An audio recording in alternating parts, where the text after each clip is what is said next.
There was a moment where I was like, I don't know what this is. I don't know what's happening here, but something inside of me just melted. And I left that place, that sanctuary. I go back to my life, and suddenly I have a new appetite towards the things of God.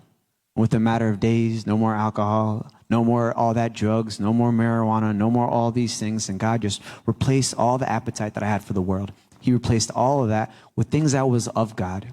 And the Bible promises this. He says, one day I'll take this heart of stone and I'll give you a heart of flesh. And I'll put my spirit within you. And I think that's what happened to me. Everything about me that day, just like this, it changed. And that was the beginning of this new birth, that Christ took residence in my heart. Now I had this peace that accompanied me. I didn't need any drugs. I didn't need any people. I didn't need any affirmations. I didn't need any of that. And this was the biggest confirmation for me, along with all that peace that God gave. You know, one thing I had a chance to share with Cassette, the biggest thing that God did for me was give me back my brain.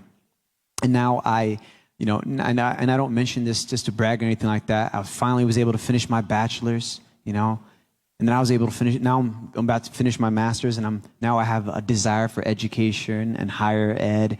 And the beautiful thing is God didn't, he could have just saved my soul, and that would have been enough. But he doesn't just do that. But he decides to give me back my brain. And that was one of the ways to honor not just me, but to honor the investments my parents made.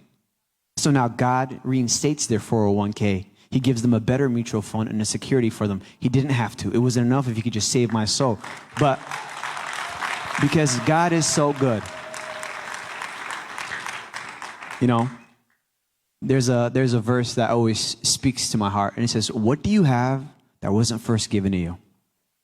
And that's so true of my life. Every good and perfect gift comes from our Father above. And every good and perfect gift that I have had the privilege to steward has been given to me by God. And that's my testimony.